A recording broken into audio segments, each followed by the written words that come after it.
This man is being accused of taking our father's life with 19 stabs once. But he swears he had a good reason for do it. Listen to this testimony and tell me if he's right in what he says. Walace, your trial is today. It wasn't on the day of your arrest, but before the jury. It's important for the jury to know who Walace is. Are you a criminal? Are you a drug user? Are you a hardworking person? Who is Walace? Hello, counselor. I am Walace. I am a hardworking person. I have never once been involved in any kind of criminal activity. I have always tried my absolute best to follow the straight and narrow path of righteousness, because that is exactly what I was taught at home. Despite all the difficult and incredibly turbulent periods of time I have been through in my life, but I have always held on to the deeply ingrained values and principles of a dedicated family man. I have always worked, I have always tried to grow professionally, and I was not involved with drugs, even though I received some invitations, including at home from my own father. But I was aware that that wasn't for me, and I always chose to work instead. I understand. Of the three siblings, you are the oldest. Did you help take care of your siblings and later support them financially? Yes, sir. Yes, I did help. Because of some very irresponsible and difficult actions on my father's part, I chose not to judge him harshly. Instead, I worked much harder and took on more responsibilities so that I could help my younger siblings have something significantly better in their own lives as well. For both my brother and my sister. What does your mother mean to you, my brother? My mother is my foundation. My mother was the one who taught me to value work. I saw her effort, and that inspired me. It was my mother who was my mother? Was it she who taught you to be a man? It was My mother. I wanted to make her proud. a hard-working woman? Very, very much so. My mother, she worked twice as hard her whole life, humiliating herself. And she never complained to us. And she didn't encourage us to work so that we wouldn't have the same future she had. Was your father arrested? You were already a young man, a boy. During that difficult period when your father was away in prison, did your mother have to work twice as hard to support and provide for you all? Yes. Yes, my mother, she worked as a housemaid. She had very few professional jobs in her entire life because my father simply wouldn't allow it. I see. He only allowed her to work a few times, but soon he would ask her to quit her job. But when he was arrested, our situation got worse. She started working a lot to save money and not take the bus. She would go by bicycle, she visited my father, and sometimes I even went to visit too. He did too. And because of that, she started going to work by bicycle and developed a back problem because she was pregnant. And even so, she kept working almost up until the end of her pregnancy. She kept riding her bicycle and going to work. I see. In order for her to have enough peace to work, someone had to look after the house and handle the housework. Yes. Did you and your younger brother help out with all the housework around the house so that your mother could focus on her work in peace and quiet? Yes. From an early age, my mother taught us how to cook, clean the house, and do the laundry. I see. Tell me, did you have any luxuries back then? No, sir. Was life simple? Life was simple. Not every morning we had something to eat. Only when my mother managed to get a government benefit which provided breakfast at school. And then we would go there. Did you go to school? Yes, sir. Was going to school something your father asked for or your mother? Was it my child studies or my child doesn't study? Who encouraged you the most, your brother Wesley, To break this cycle and start a virtuous cycle? The encouragement always came from my mother. She was the one who went to the school meetings. She was the one who pushed us a lot when we didn't get good grades. She was the one who bought the school supplies. She would stop buying things for herself as a woman needs with the little money she had. She managed to buy our school supplies and insisted that we value that a lot. I see. So, tell me, throughout your entire life, did you personally and closely witness the ongoing, painful cycle of domestic violence within your home? The cycle of a woman suffering in an extremely abusive relationship? Have you ever seen your father humiliate your mother? Have you ever seen your father assault your mother? Yes, sir. Ever since I was little, my earliest memories have always been of running away at night when my father came home drunk, hiding from him. We lived in a rural area and we would hide out in the bushes. I was still too young to understand all of it, but my earliest memories are always of running away, hiding in dirty bathrooms. When my father came home and we returned the next day, everything would be broken and we had to clean up. We had to help my mother pick up the broken things. Was it easy for you to acquire your home, to have possessions? Was it something simple? Did you have easy access to things, or did you have to work hard to fight for them? No, sir, we only had the bare necessities because my father would only buy things when it was for use, but for himself, really. Basic things like a refrigerator, a stove, which he himself would break, and as long as it still worked, he would just leave it there. He would only replace it when there was really no way to fix it anymore. One part of your mother's testimony caught my attention, where she says she had a dream and that you made that dream come true. And that, for you, what was the feeling you had in fighting for and achieving a dream for your mother? Did you feel good? Did you feel fulfilled?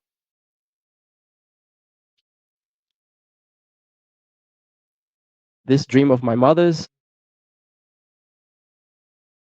was something so simple, but I felt it was my role as a man to be able to make it happen. I would stop buying things for myself. I would go through my mother's needs. Whenever I noticed that she wouldn't say what she needed, I could tell. And once she was complaining about her little washing machine. So I planned a surprise. I've always liked surprising my mother. And I bought her a washing machine. It seemed like it was the happiest day of my mother's life. I always helped her with her cell phone. Sometimes she tired of eating the same thing. I would always hear her say she wished she could eat something different today. I would give her money to buy snacks or something like sanitary pads.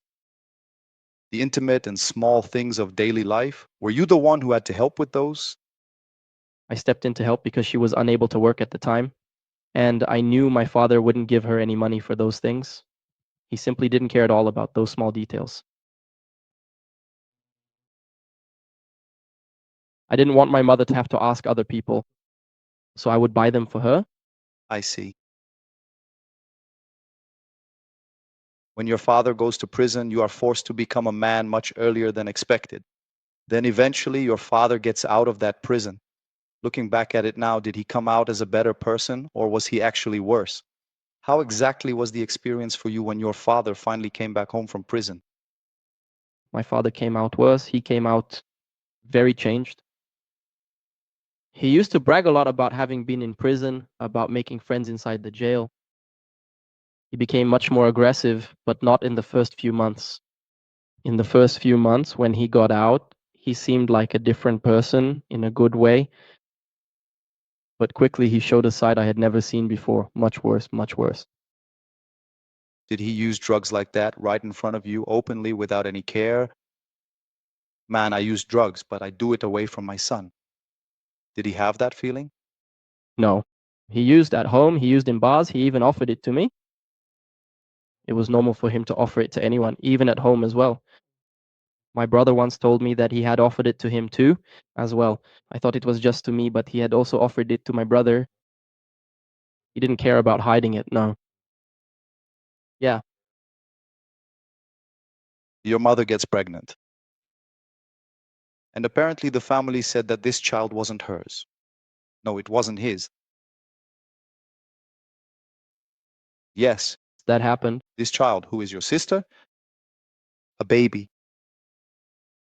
How was it for your mother, for you all, to witness all this turmoil? How did Adão's family behave? Did they help you, support you in this situation? No, my mother was still working. We had to move houses because in the rural area where we lived, we were staying there as a favor. And the landowner was going to invest there and asked us to leave. So we went to live in a rented house. Well, at the time when she got pregnant, my father's family didn't help, didn't give any support, didn't ask if we were okay, if we needed anything. It was my mother's family who started helping us. At that time, I wasn't working. I lived here in Brasilia, yet it was after this series of events that I realized I needed to do something, but I couldn't find work here. So I asked my aunt for an opportunity to go to São Paulo so I could work. And I wanted to take my mother there so I could take care of her. And that's what happened. A short time later, when I was between 15 and 16 years old, I went there. 2 months later, my mother went too. And I worked at the supermarket. And I was able to do the grocery shopping for the house. I managed to support my mother, my two brothers, and myself as well. I see. You went to São Paulo at a very young age. In São Paulo, you went with a purpose, to work and study. Yes. While you were in São Paulo, did you get involved in any organized crime structure or any kind of crime, any shady dealings? Or did you just go for your work goal and work? No, I went there for my goal. My goal was always to work. I started working at the supermarket and I've always liked computers. So I started saving money, just a little bit that was left over, to invest in the career I always wanted. I was never involved in crime because of some things in my past. I was always very reserved. So little by little, that's how I made friends. But outside of that, I was really focused on work. Sometimes I worked too much overtime. It was almost a reason for me to get fired, just so I could have better means. There's a conversation where you're with your mother, you leave, then you go sleep at a neighbor's house, or I don't know, at someone's place. She says, but if I leave, he'll break everything. And you say a phrase, he won't break it. You knew he was going to break it, but why did you say, no, Mom, he won't break it, just go? Were you afraid your mother might die that day? At that moment, the most valuable thing wasn't those few belongings we had at home, it was my mother's life. She valued them a lot because it was with great effort that I managed to give them to her. So I told her he wouldn't break it, so she could feel at ease and leave the house. Even seeing your father assaulting your mother, not just physically, did you ever disrespect him? No, I was afraid. Even when he was going after your mother, you intervened, but did you ever actually attack your father? No, the intervention I made was never physical. Ever since he got out of jail, I kept living in São Paulo because my job opportunities were there. When things started to get tense here in São Paulo, here in Brasilia, I would come, stay for a week, at most a month, and talk a lot with my father so that he wouldn't keep doing those things. Let's move on to the day of the events. You've already shown who Walace is. On the day of the events, you received a call and some messages. What was the context that Wesley and your mother showed you through those messages? Through that call?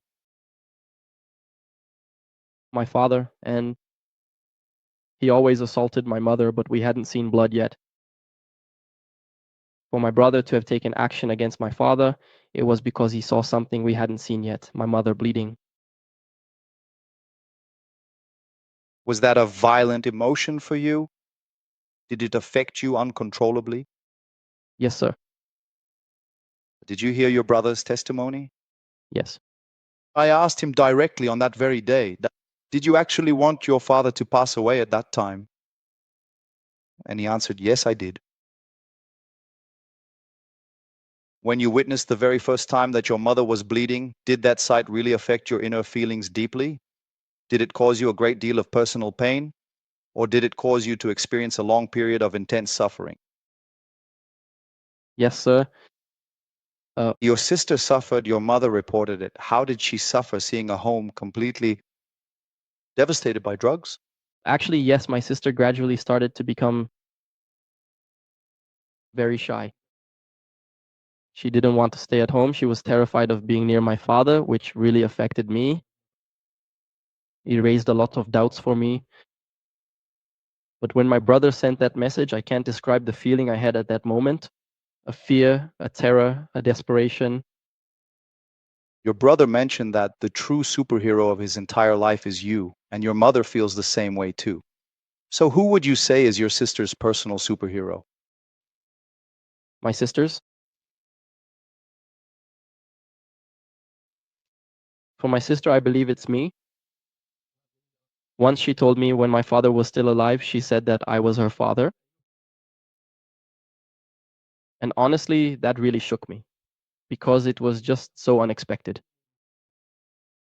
I was practically still a child, and realizing that my sister saw me more as a father than our own father did, it hurt me. It was a feeling of being able to protect my family, but at the same time, it was useless because Their biggest vulnerability was sitting right there. the role of father was his. It wasn't mine. Your brother narrates, your mother bleeds, your mother suffers, your mother talks to you, you advise your mother to leave the house, but she doesn't leave. You make a decision, you come to Brasilia. But you already left Sao Paulo thinking, man, I'm going to kill my father. No, doctor. Every time, like I said, when things got more tense, I would come to talk. And I managed to convince my father to calm down, at least for a short while. My intention was to have a quicker but decisive conversation to take my mother back to Sao Paulo, because I knew that I was able to provide The support for her and for my siblings. And the conversation I had with my father after I got there was exactly that I was going to take them to Sao Paulo. Before we get into that part, you say, look, I'm determined to go get my mother, my sister, my brother. Even if you actually went to get her right now, do you really think your father would ever give peace to your mother and all of your siblings? No. Was it common for your father to threaten your mother? Like, would report me, I'll kill you. If you go into hiding, I'll find you. Was that normal? Yes, constantly. All right, so you go back to Brasilia. Did you tell your brother, your mother that you were coming? No, never. When I came, I never told anyone. I was afraid my father would do something, so I always came to Brasilia by surprise. You took the long bus ride, finally came to Brasilia, and arrived back home. Was he high at the time, or was he just hungover? Tell me, what kind of state was your father in when you saw him? He was feeling incredibly hungover. He was just sitting there. Actually, to be more precise, he was lying flat on the living room couch. I see. Did you stop him as soon as you arrived? Or did you talk to him? How did that moment happen? Did you confront him like, Dad? A punch to my mother, you made my mother bleed? So you arrived. How did it go? Tell us how that first contact with your father happened. I came by bus, got off at the bus station, but I stopped in Valparaiso and took an Uber to Calvi 2. After I texted my mother to leave the house, I went there. I entered through the gate, it was slightly open, and went in. Then my father recognized me. It was a surprise, but actually a mild one, because he knew I always did that whenever I went to Brasilia. We started talking, asking how things were going, if I had taken vacation from work, just a normal conversation. I put my backpack in my mother's room. I took the opportunity to check if there was any blood on the floor in either of the two rooms. I left my backpack there. Then I came back. We kept talking. I don't remember what we talked about. I was having trouble bringing up a topic of, I knew he would have some kind of emotional reaction, after I said I was going to take my mother to Sao Paulo. Then he offered me some meat. He had cooked some food. So I ate. We kept talking. Then before I took my plate to the sink, I told him, I said, Dad, I came, but I won't stay many days. I heard about the trouble that happened here at home. And I decided that I'm going to take my mother and my siblings to live with me in Sao Paulo, at least for a while. What was his reaction? He stayed quiet. He stayed quiet. Then I asked if he had heard me. He looked at me and didn't say anything else. Then I got up and went to put the plate in the sink. When I turned around, he was standing there. Then he asked, "Who are you?" "Do you think you can do that?" Did he see his mother as an object? It's mine, nobody else can take it. Yes, yes, yes. And There, so I told him, I said, I'm going to take it because I can't stand seeing my mother suffer like this anymore, at least for a while, until things calm down. Then she comes back and you all go on with your lives as usual. Then he started cursing at me. I started arguing with him and he said he was going to kill me, that I wouldn't leave that house alive, and that I wouldn't be able to take any clothes from there. At that moment, I lost my temper, grabbed a stone that was near the door. I think that stone, if I'm not mistaken, was there to keep the door from closing. And I said I was going to take her clothes out. Yes. Then he came at me and I hit him on the head, I think 2 or 3 times. Then he took 2 steps back and kept saying, "You hurt me, you hurt me." That was the first time I ever raised my hand to hurt my father. At that moment, I was in shock. I dropped the stone. And I just kept asking him to calm down. "Calm down, Dad. Calm down, calm down." Then he slowly began to smile broadly. He started to smile and he said, "Do you think you're a man? Or are you feeling nostalgic?"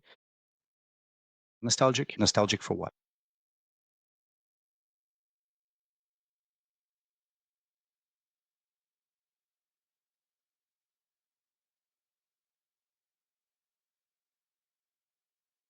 What did he mean by that nostalgia? These are the video games that he used to enjoy playing when he was much younger. What kind of games?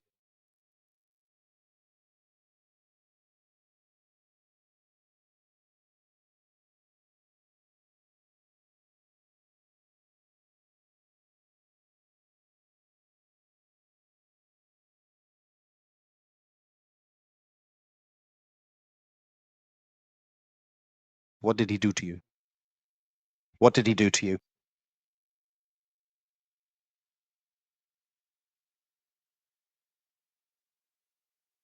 I'm deeply ashamed to have to admit this to you, doctor, because it is a painful wound that I have been carrying deep inside my soul for a long time. It is just so incredibly hard to talk about. Knowing that my whole family is listening to this.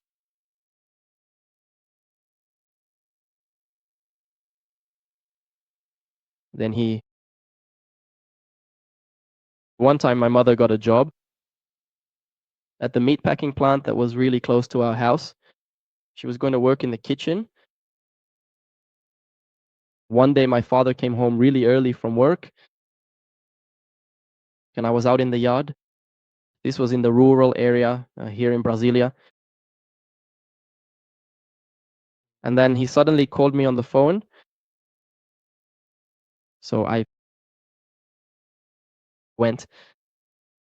He said he was going to teach me something.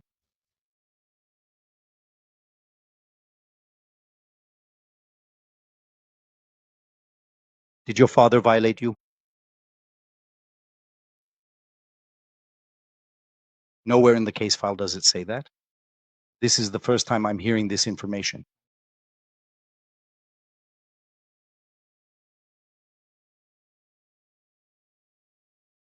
Did your father violate you?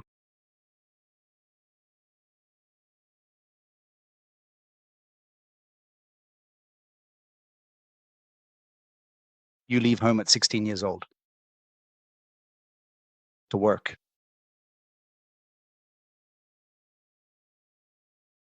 You never come back.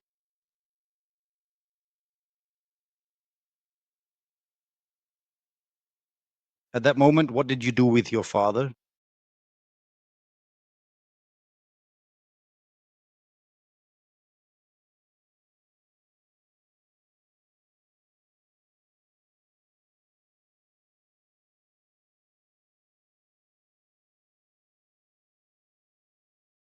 He said he was going to teach me about alcohol.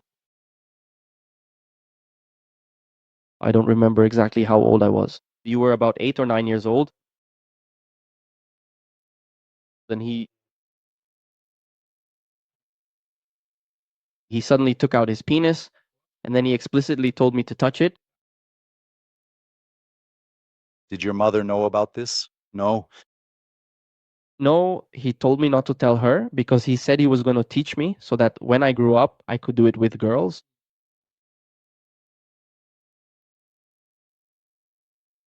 When he asks you, did you feel longing? Whenever you remember this moment and when you see your family's deep suffering,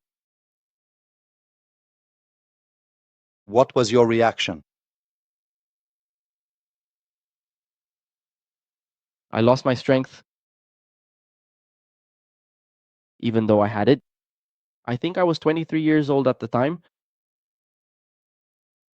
back when I finally killed my own father, in that exact moment when he looked at me and said that he truly missed the games. I felt completely powerless. It was as if I had become that small child once again, and I was truly terrified. I couldn't take any action. Did your father have psychological control over you like he did with your mother? Controlling through fear, through intimidation? Yes, he was very authoritarian.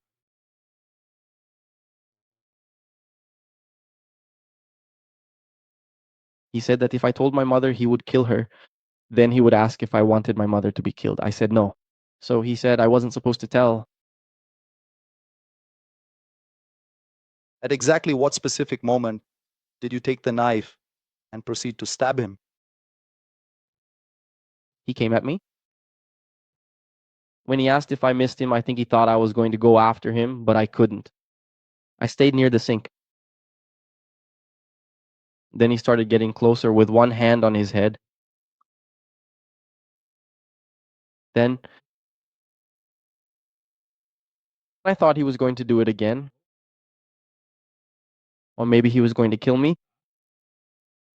So I grabbed a knife that was on the sink and told him not to touch me. I wasn't going to let it happen. I told him not to touch me. But he kept coming. And I lost control. I lost all sense. I went blind. He didn't stop. He didn't stop. I had the knife in my hand and he didn't stop. And I struck him. You were completely driven and consumed by a deeply controlled, yet utterly uncontrollable emotion.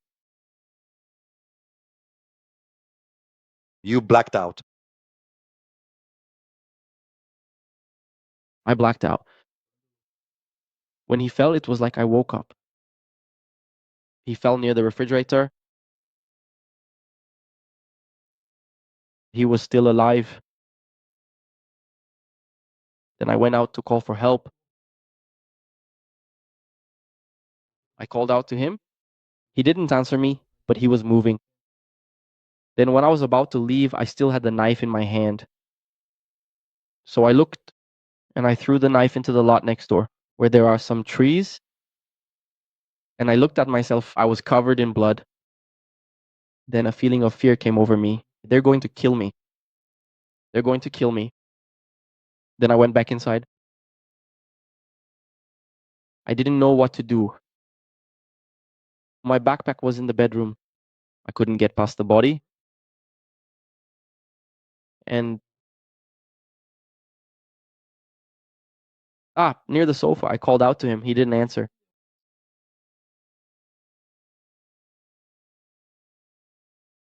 Then I grabbed the cell phone that was on the sofa. Then I thought about calling someone, but I couldn't unlock my phone. I didn't know how. I was very confused. My head, I can't explain that feeling. I didn't want to have done that. That's the question I want to ask you. Even with all the suffering, today you are imprisoned by the story, by your mother's suffering, Are you happy about your father's death? No, doctor. You. Do you regret having killed your father? Yes, I do regret it. I do. I never imagined I would be capable of it. No matter what my father did to me, I couldn't feel hatred toward him. But I felt anger about the things he did to my mother. I endured the pain. To protect my mother, I could endure the pain. But at that moment, I lost control. I couldn't think. You've been in prison for 2 years and 2 months.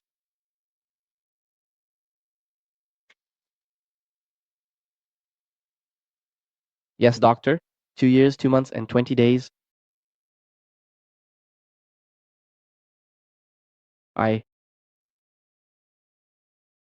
You've already lived inside the prison, brother. I suffered a lot during this time. But in a way, even if unconsciously, it was a choice I made to save my mother's life and my siblings. And it wasn't easy because I've always tried to show my mother that I'm strong.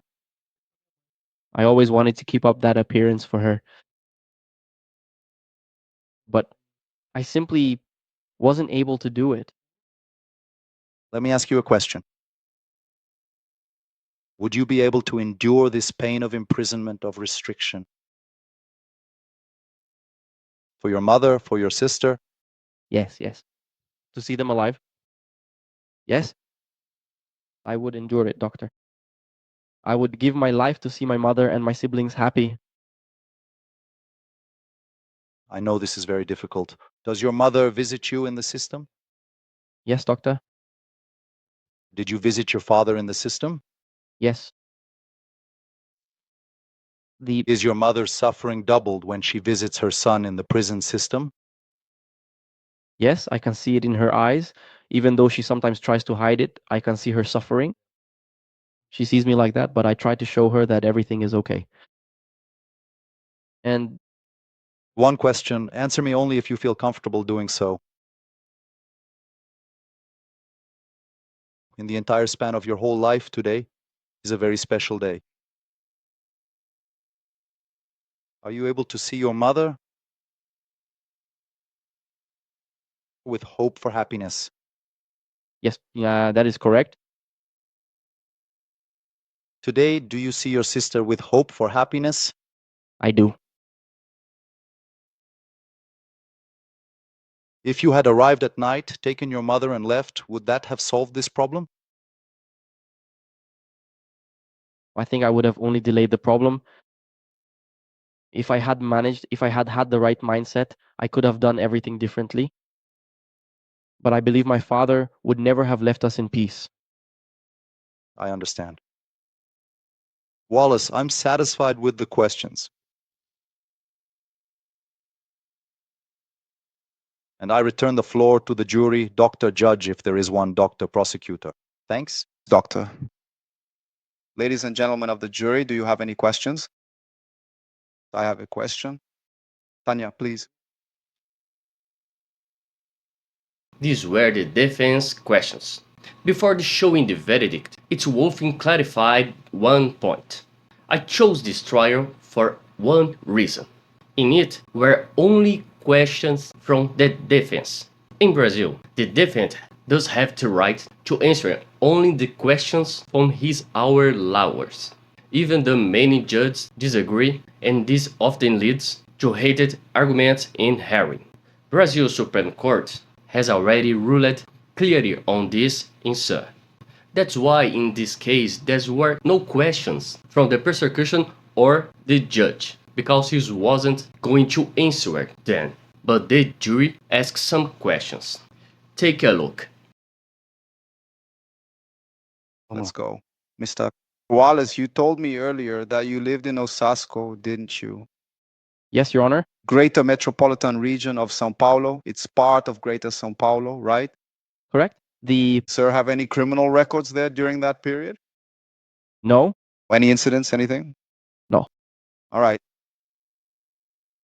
Did you have any involvement with a criminal organization? Also, no. There in São Paulo? No. Are there any local or national organizations involved in this? No, nothing related to crime. All right. Did you mention this to anyone?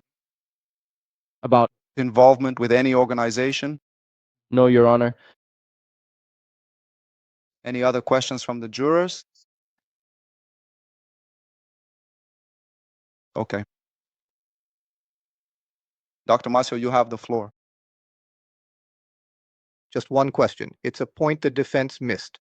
At the moment when you left your father's house, you encountered two neighbors, and the neighbors reported that they were threatened with death by you saying that you were involved with, that you were part of a criminal group. So I just wanted you to talk about this point, which was the only thing missing from your testimony. Yes, sir. At the exact moment when the crime happened, I quickly grabbed a thick blanket that was lying right there on the couch, and I carefully put it over the body because I simply couldn't get past it to grab the backpack. And then I slowly walked backwards until I had completely covered the body, finally grabbed the backpack and left the room. I distinctly remember that there were quite a few people standing just outside the building. A man had arrived on a bicycle, an older man, but I don't know him. I took my brother's bicycle and quickly went out through the hallway. I saw that man just as I was still opening that first gate, the one that gives access to the house. I saw him passing by with the bicycle. And outside there were some people, but I didn't really notice if it was anyone I knew. I couldn't have the peace of mind to really see things clearly. I just simply left because I thought someone was going to kill me and run off with the bicycle. Let me see if I understand then. So you are denying that you threatened these witnesses, is that correct? Yes, exactly. I didn't threaten anyone. There was actually no conversation with anyone. All right, no further questions. Okay. Any follow-up questions, really? Okay. The juror asked about São Paulo, Osasco. Today, are you being held in the federal district penitentiary system? Yes, sir. Initially, when you were arrested, where were you taken? I was taken to the Osasco 1 CDP in São Paulo. We know that Osasco and São Paulo are regions with a lot of groups. Inside the prison, were you held with any group? How did things work there in the system? Were you held in custody? When I arrived, all inmates who arrive go through an interview with the director on the first day. And during that, he asked what my profession was. I answered, and he became interested, saying there was an opportunity to work in that unit, but I would have to stay in a separate wing, a work module that was also together with the protective custody inmates. He pulled up my record and saw that I had no prior convictions. I had no connection to crime, and he asked if I wanted this opportunity, but I would have to go there. I was scared because it involved protective custody. So I asked him if I could stay in the general population. He said that if I went to general population and managed to get a cleaning job, which is the one in cell 1, I would have to get involved with the guys there because they were the ones who chose who would work. Then he managed to convince me to go into protective custody. There he said that the only crimes he allowed people to work with were homicide cases similar to mine involving working people, and you couldn't have any involvement with criminal organizations. None at all in order to be able to work in his unit. And the 2 years I spent there were in protective custody, working. So you weren't personally involved or associated with any individuals facing charges related to organized criminal groups at any point? No, I stayed in the wing where I was with people just like me. People who worked outside had no involvement with crime, first-time offenders, mainly homicide cases, which they separated, and none of them were involved in crime. It was a very calm environment to stay in because the conversations were only about work, just workers. And at some point, they lost their heads and did what I did too. Here in the federal district system, are you isolated? Are you in a certain group, a specific group, or are you together with people who committed common crimes? Here, when I arrived, because I had signed the protection agreement back in São Paulo, they asked if I wanted to stay under protection. Then I asked if the prison here was divided by factions like in São Paulo. They said no, that here everyone stays together. So I chose not to go into protective custody anymore and to stay in the general population. since there weren't any factions in control and I could be at ease. So I preferred to stay in the general population here in Brasilia. During all this, during the period you were in prison, did you have any disciplinary infractions? No, sir. My behavior was always calm. I never had any infractions, never had any problems during all the time I worked in Sao Paulo. And during these 2 months and a few days that I've been here in Brasilia. To wrap up, this is also the moment for you to speak to the jurors. Those are the people over there who are going to judge you. What would you say today to close your testimony? Before speaking to the jurors, I would like to ask my mother for forgiveness for putting her through such an embarrassing situation. I would also like to ask my siblings for forgiveness. I didn't want them to see this. I asked my fiance for forgiveness as well. These are situations I never wanted to cause in anyone's life. I want to ask forgiveness from everyone involved in this trial. I didn't want to cause all this trouble. And I'm not a bad person. What I did was an act of desperation. I'm not a monster. For a long time, I thought I was a monster because I didn't understand the situation that had happened. In 2022, during the first game of the Brazilian national team, I made the decision to take my own life. I didn't have the courage to tell anyone about it, not until today. I left some marks on my knee. I dropped my fiance off at her house at night. I was supposed to spend the night at her place, but I left her at the gate without much of an explanation. I left, got on my motorcycle, and on the way, I crashed the heavy motorcycle into a concrete bridge pillar. I woke up the next day, already in the hospital, about to undergo my first surgery. I tried to take my own life, but for some reason, God didn't let me. Because I believe I needed to pay for what I did. All this time I've been in prison, I'm paying for it. I ask for forgiveness. I wish none of this had happened. I'm a working man. Every time I have lunch, I wonder if my mother is managing to get by out there. I know that emotionally she depends on me a lot. And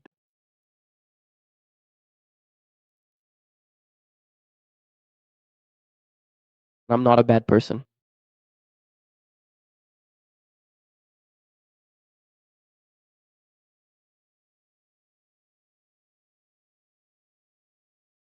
Is there any particular moments you remember, any good and heartwarming memory of your father that brings you warmth and joy, that gives you the quiet strength and resilience to face each and every new day?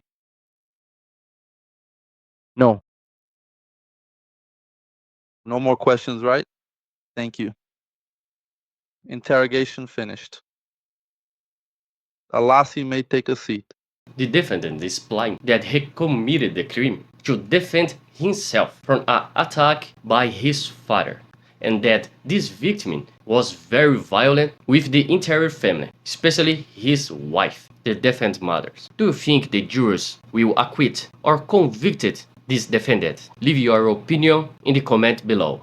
I wasn't able to find the part of the video where the judge reads what the jury decided, but after researching the case, I discovered that he was sentenced to 9 years and 8 months in prison for the crime.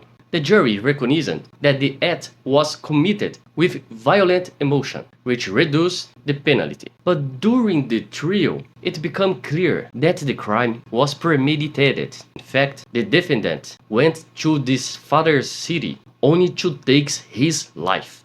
And this can be verified in messages found on his cell phone. But tell me, did you agree with the decision? If you were part of the jury, would you have decided the same way? I want to read your comment.